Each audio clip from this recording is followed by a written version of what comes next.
ফেনীর লোকজন আবারও পানিবন্দী।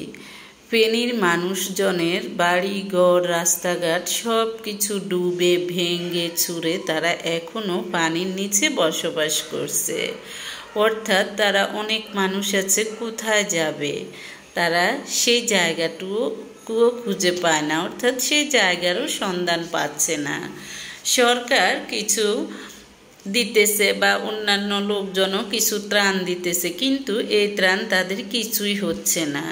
লাগবে দেখা যায় যে 10 ভাগ দিতেছে 3 ভাগ বা 4 ভাগ।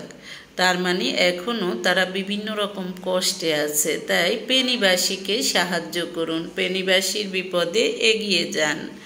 আসসালামু আলাইকুম। নিশ্চয়ই সবাই ভালো আছেন। আলহামদুলিল্লাহ, আমিও ভালো আছি। হ্যাঁ, বৃষ্টি হওয়া হলো আল্লাহর পক্ষ থেকে রহমত, বৃষ্টি বর্ষণ হওয়া রহমত। কিন্তু এত বৃষ্টি, যেটা আসলে এটা হলো লোকজন গঠিত বিপদ। কারণ নদীগুলো সংস্কার না করার কারণে লোকজন পানিবন্দী হয়ে গেছে, অর্থাৎ রাস্তাঘাট ডুবে গেছে। মানুষজনের সারা জীবনের অর্জন, কত কষ্ট করে বাড়িঘর তৈরি করেছে, ফার্নিচার, আসবাবপত্র সব কিছুই এখন পানির তলার মধ্যে অবস্থান করছে। অর্থাৎ এগুলোর আশা ফেনীবাসী করতে পারবে না, লোকজন করতে পারবে না। চারদিকে এখন তাদের বাঁচার হাহাকার। তারা তাদের ঘরবাড়ি ধ্বংস হচ্ছে, জিনিসপত্র ধ্বংস হচ্ছে, আসবাবপত্র নষ্ট হচ্ছে। তাদের এখন ওই সব চিন্তা নেই, তাদের এখন জীবনকে বাঁচানোর চিন্তা।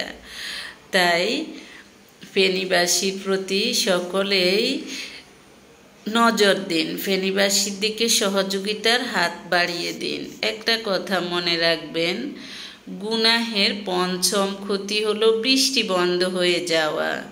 গুনাহের আসল পঞ্চম ক্ষতিটা হলো এটা। অর্থাৎ দুনিয়াতে যে হিসেবে বিভিন্ন ধরনের কর্মকাণ্ড দেখা যাচ্ছে, এগুলোতে কিন্তু আমাদের সৃষ্টিকর্তা আগেই বলে দিয়েছেন বিভিন্ন ধরনের সমস্যা দুনিয়াতে দিয়ে রাখবে।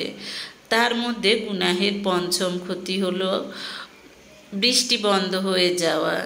তার আসল শাস্তি তো আখিরাতে হবে, কিন্তু এই দুনিয়াতে এই গুনাহের ক্ষতি তার জীবনের উপর প্রভাব বিস্তার করবে।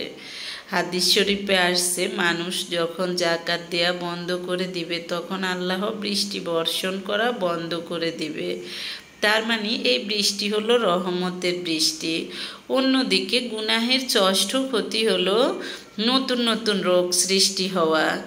মানুষের মধ্যে যখন অশ্লীলতা, উলঙ্গপনা, বেহায়াপনা ছড়িয়ে যাবে, তখন আল্লাহ এমন এমন অসুস্থতায় নিমজ্জিত করেন যে তার পূর্বসূরীরাও এই অসুস্থতা সম্পর্কে কখনো শুনেনি।